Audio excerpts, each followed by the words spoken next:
अब हम लोग आते हैं नेक्स्ट टाइप के क्वेश्चन पे। अब हम लोग आते हैं तेज या मंद घड़ियों पर आधारित प्रश्नों पर। क्वेश्चन नंबर 1 देखिए, बहुत इंपॉर्टेंट सवाल है। इसमें 2-3 टाइप के सवाल आते हैं। ये सवाल बहुत इंपॉर्टेंट है, जरा इसको देखिए कैसे करते हैं। पहले मैं आपको कॉन्सेप्ट विधि से इसको समझाऊंगा और फिर मैं आपको इसका एक सूत्र दूंगा जिससे डायरेक्ट आप इसको निकाल सकते हैं। तो पहले कॉन्सेप्ट विधि पे, रमेश की घड़ी रविवार को दोपहर 3 बजे सही समय से 5 मिनट पीछे थी। माने राइट टाइम से शुरुआत में ये पीछे है। मान लेते हैं ये आपका राइट टाइम है और रमेश की घड़ी शुरुआत में कितने मिनट पीछे है? 5 मिनट पीछे थी। ये 5 मिनट पीछे।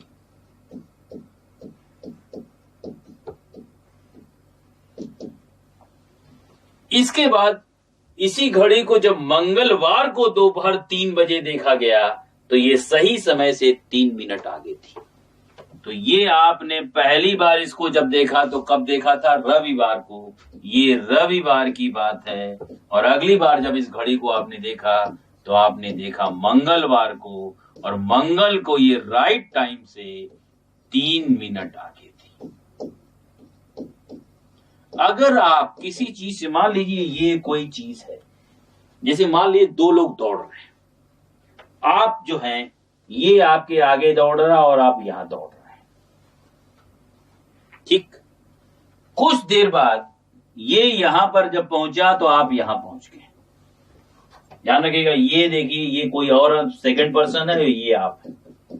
शुरुआत में ये स्थिति है और बाद में ये स्थिति है। तो जाहिर सी बात है, आप जब इससे पीछे थे और बाद में इससे आगे निकल गए तो एक टाइम तो ऐसा जरूर आया होगा जब दोनों बराबर हुए होंगे, क्योंकि बिना बराबर हुए आप आगे नहीं निकल सकते।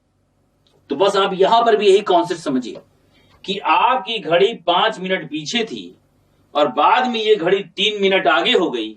इसका मतलब एक समय ऐसा जरूर आया होगा जहां वास्तविक समय और घड़ी का समय एक रहा होगा। वही समय आपको निकालना है। इसने ठीक समय कब दिखाया, ये चीज आपको करनी है। तो ये बताइए, जैसे आप मान लीजिए इस आदमी से 5 किलोमीटर पीछे थे और बाद में आप इससे 3 किलोमीटर आगे हो गए, ठीक। तो जितना आप पीछे थे इतना जब आप कवर करेंगे तभी तो आप इसके बराबर पहुंचेंगे। तो आपको पहले ये देखना पड़ेगा, जो आप 5 पीछे थे और बाद में 3 आगे हो गए, तो कुल मिलाकर अगर देखा जाए तो आप 5 और 3 मिलाकर 8 आगे हुए। इस 8 किलोमीटर आगे होने में आपने कितना समय लिया ये देखेंगे आप, और इसके बाद आप इसके बराबर कब पहुंचे होंगे। तो जितना आप पीछे हैं उतना कवर करेंगे तो आप बराबर हो जाएंगे। बस इस कॉन्सेप्ट को लेके चलना है। हमें करना क्या है कि घड़ी कितने मिनट पीछे थी? 5 मिनट पीछे थी। बाद में कितना आगे हुई? 3 मिनट आगे हुई। तो कुल मिलाकर 5 और 3 मिलकर 8 मिनट आगे हुई। और 8 मिनट आगे होने में इसने कितना समय लिया, पहले ये निकालेंगे। तो घड़ी को आपने पहली बार कब देखा था? रविवार को दोपहर 3 बजे। और अगली बार कब देखा था? मंगलवार को दोपहर 3 बजे। तो जाहिर सी बात है इन दोनों के बीच कितना ड्यूरेशन था, पहले ये देखेंगे। तो रविवार से हमें पहुंचना है, और ध्यान रखिएगा दोपहर 3 बजे से हमें मंगलवार दोपहर 3 बजे तक पहुंचना है। तो चूंकि टाइम दोनों का सेम है, पीएम और पीएम, केवल दिन बदला है, तो रवि से आप सोम जाएंगे और सोम से आप मंगल जाएंगे। तो जाहिर सी बात है आपको पूरा का पूरा यहां 24 घंटे और यहां से यहां 24 घंटे, इसका मतलब कुल मिलाकर आपको कितने घंटे लगे हैं? 48 घंटे। 48 घंटे, ये ड्यूरेशन आपके लिए बहुत इंपॉर्टेंट है। जो घड़ी में घड़ी कुल मिलाकर 5 और 3 8 मिनट आगे हुई है। 8 मिनट आगे होने में इसने कितना ड्यूरेशन लिया है ये जरूर आपको देखना पड़ेगा, ये आपको निकालना आना चाहिए, ठीक है। तो घड़ी ने कुल 48 घंटे में ये काम किया है।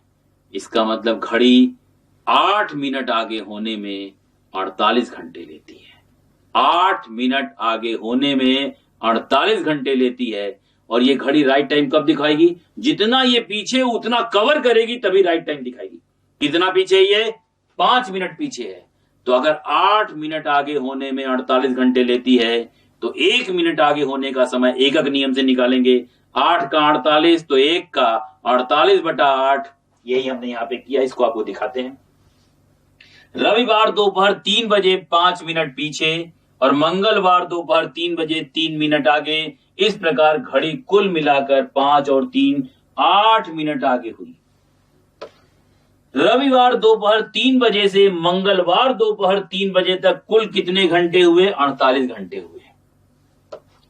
48 घंटे में अंदर घड़ी 8 मिनट तेज हुई है, इसलिए 1 मिनट तेज होने में लगा समय क्या होगा?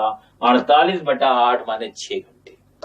और घड़ी में ध्यान रखना, जितना ये पीछे है इतना कवर कराओगे तभी ये राइट टाइम दिखाएगी। अब हमें पता लगाना है 5 मिनट कवर करने में कितना समय लगाएगी। प्रारंभ में घड़ी 5 मिनट पीछे थी, घड़ी शुद्ध समय तब बताएगी जब ये 5 मिनट आगे या तेज हो जाए।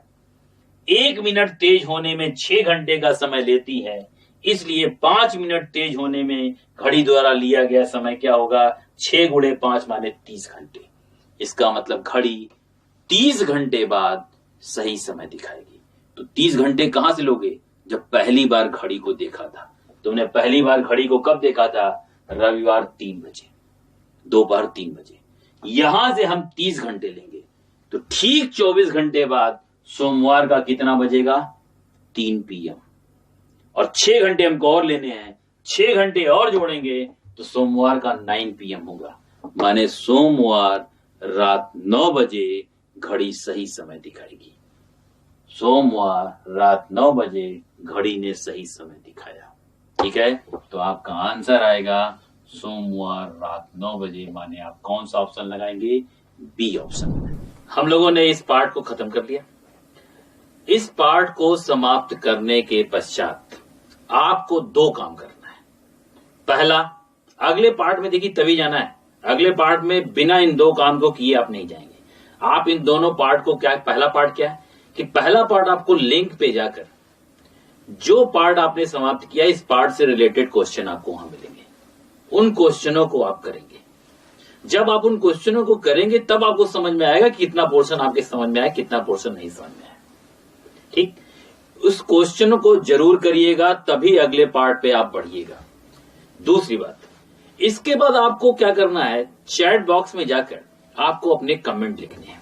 क्वेश्चन से रिलेटेड अगर कोई बात नहीं समझ में आई है या जो आपने पार्ट पढ़ा है उस पार्ट में आपको कहीं दिक्कत है तो आप कमेंट करेंगे। अगर आपको अच्छी तरह समझ आए तब भी आप कमेंट करेंगे सर बहुत अच्छी तरह समझ में आया। और अगर कहीं दिक्कत है तो उसको भी आप जरूर लिखिएगा कि सर मुझे यहाँ इस पोर्शन पे दिक्कत हो रही है। तो हम लोग करेंगे क्या कि चैट बॉक्स से हम आप जुड़ेंगे।